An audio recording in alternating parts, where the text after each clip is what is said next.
Welcome to today's deep dive. If you've been looking at the landscape of modern blockbuster movies lately, and, wondering why they suddenly feel like they're just bursting at the seams, well, you are in the exact right place. Yeah, you really are. It is such a strange time for movies. It really is. So our mission today is to deconstruct the current state of mega franchise filmmaking. We're going to unpack this massive stack of recent trailers, some raw box office data, and quite a few behind-the-scenes production leaks surrounding the world's biggest superhero cinematic universe. And we are looking at a truly fascinating collision right now in the entertainment industry. Yeah. Because on one side of the ledger, you have unprecedented, record-breaking financial success. Right. But then on the other side, the actual production realities paint a picture of what can really only be described as a Hail Mary sort of desperation. Yeah, it's wild. I mean, it's a paradox, right? You have a studio that is simultaneously printing money while seemingly holding their entire narrative structure together with, like, duct tape and hope. Duct tape and hope is the perfect way to phrase it. So before we look at those messy production pipelines or, how they're desperately bringing back these massive legacy characters, I think we need to ground ourselves and you listening in the sheer financial math of what these movies are trying to achieve at the box office. Oh, absolutely. The scale is everything here. Exactly, because the scale of this pressure is almost hard to comprehend for a normal person. What are the actual numbers telling us right now? Well, the numbers are just staggering. Let's look at the data for the latest Spider-Man release.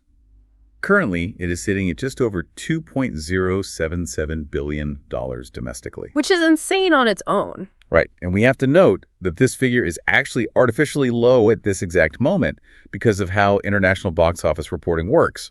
The international numbers often trail behind. Oh, right, they update in big chunks. Exactly. They only update when specific regional milestones are reached, at which point a massive chunk of data will just randomly drop onto the ledgers. But even with that data lag, industry projections expect this film to hit somewhere between $2.3 and $2.6 billion globally. Wow. Yeah.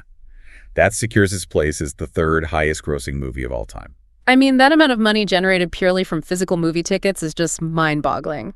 But what really jumped out at me from our notes isn't just the final dollar amount. It's the physical, logistical reality of how they managed to squeeze that much cash out of the public. Yes. They essentially had to brute force the screen time, didn't they? They absolutely did, because, you eventually hit a ceiling where consumer demand completely outstrips the traditional operational hours of a physical cinema. Right.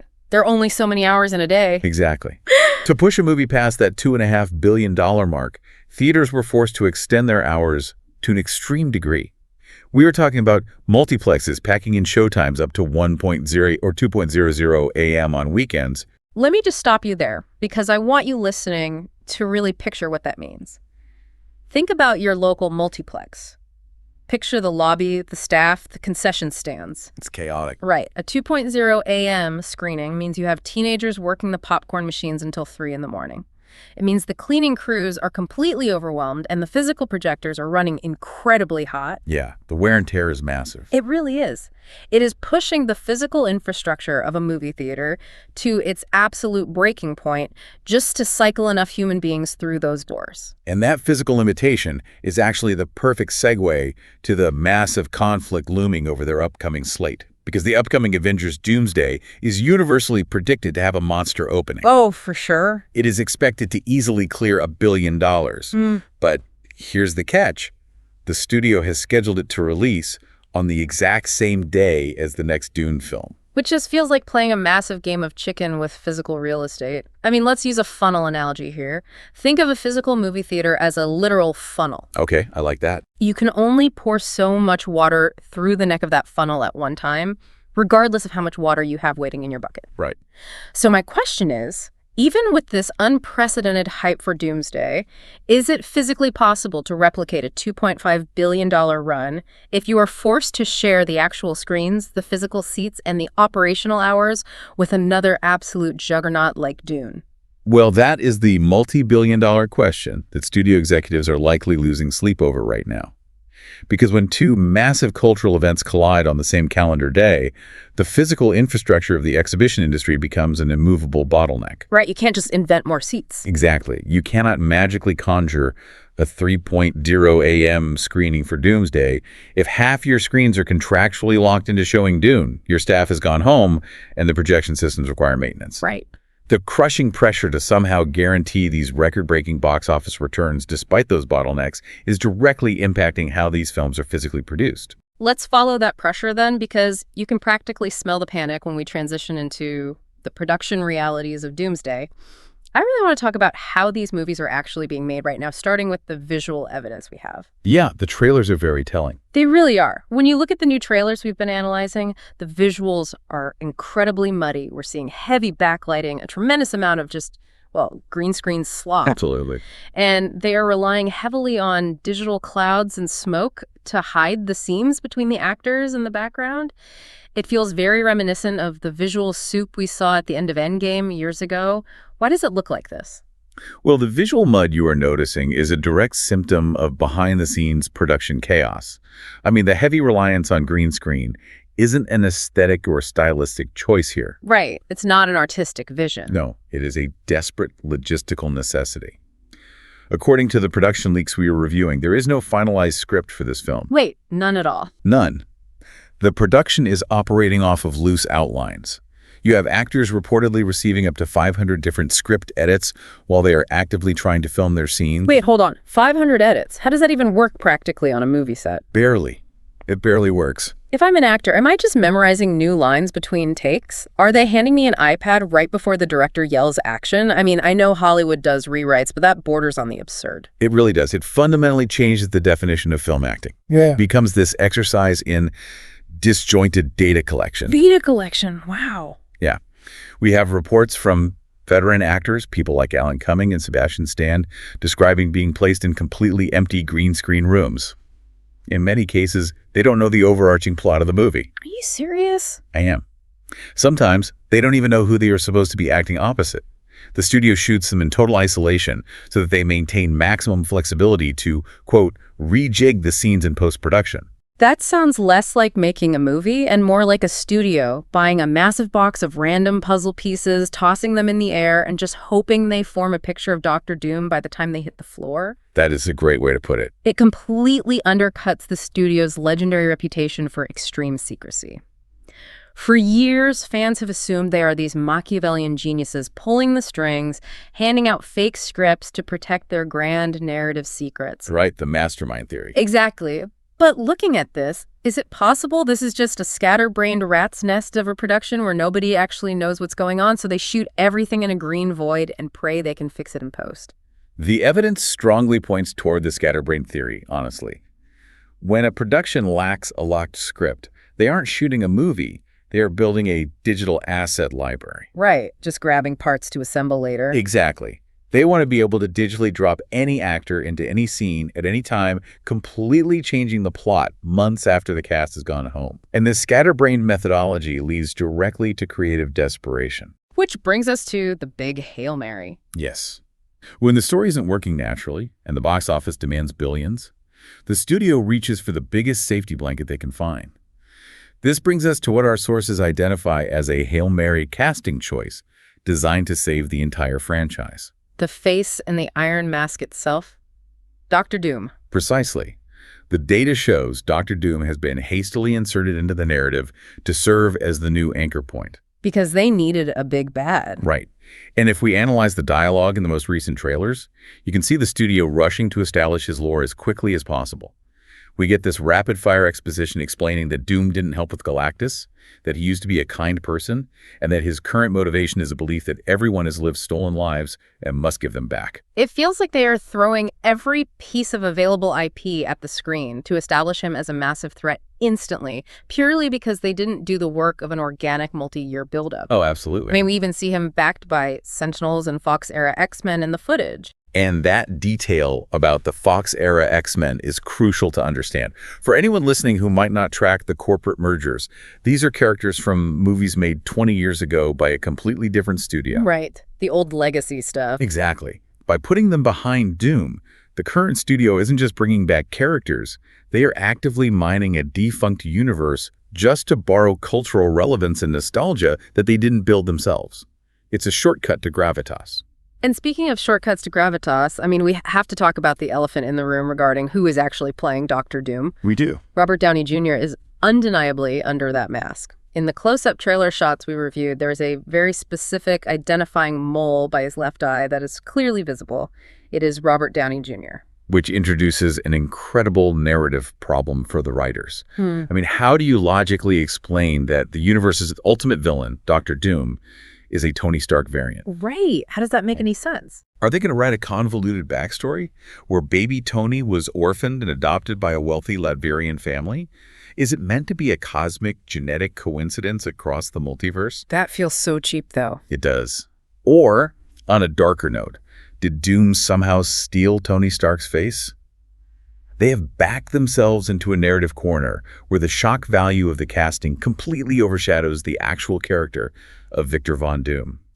So, as a fan looking at this, my first instinct was to just hope for a total fake out. You know, a classic red herring. Sure. I originally thought, what if it's actually Mads Mikkelsen or someone else entirely under the mask and Robert Downey Jr. is just voicing him, or maybe we never actually see his face. Well, it's a nice thought, but the visual proof of that facial mole completely shuts down the red herring theory. Yeah, you can't fake the mole. Exactly. Yeah. Furthermore, from a purely financial perspective, the studio is paying an exorbitant sum for Robert Downey Jr.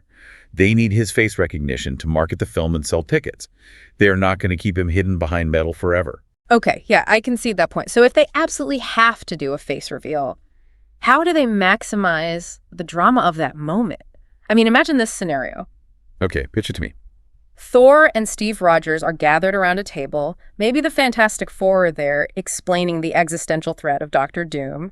A little holographic file pops up on the table. Right. At first, the face is obscured in shadow, but then the hologram rotates, the light hits it, and it reveals Tony Stark's face. And Thor just goes pale, looks at the projection, and dramatically asks, how can this be? Okay, from a structural standpoint, that is certainly the most logical way to cash in on the emotional equity of his casting. Right. It would be a huge moment.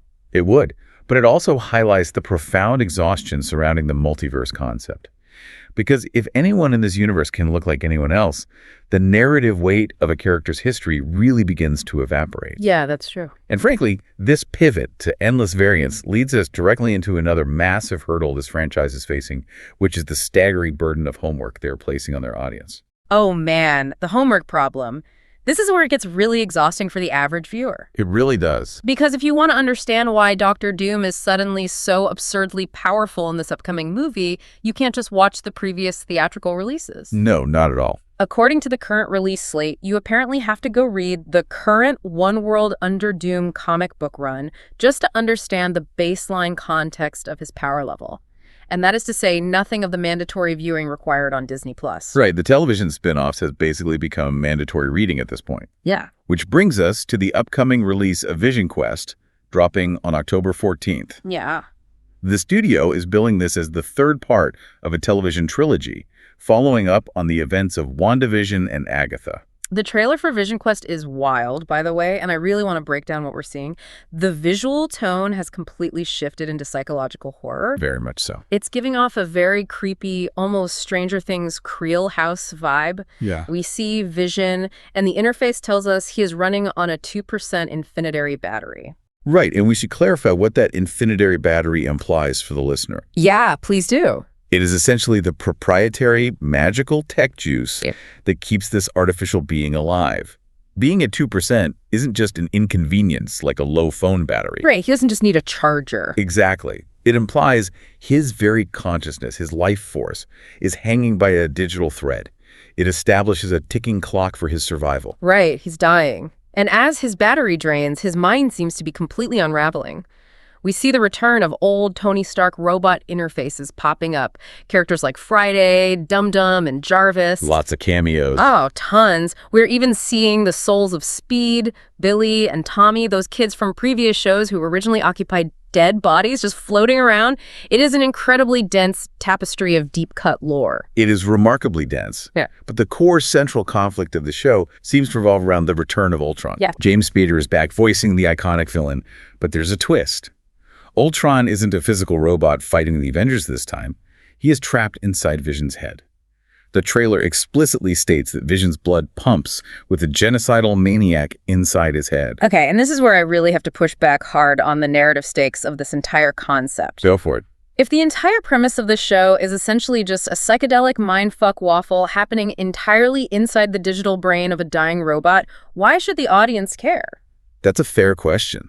I mean, I love James Spader. The man can choose scenery like nobody's business. But if you relegate this iconic, terrifying villain to just being a digital ghost, having an internal philosophical debate with Vision, isn't that a massive waste of his talent? It really is. Especially considering his original movie, Age of Ultron, already felt more like a Weekend of Ultron in terms of his actual impact on the world. Yeah, that is a highly valid critique of their current storytelling approach.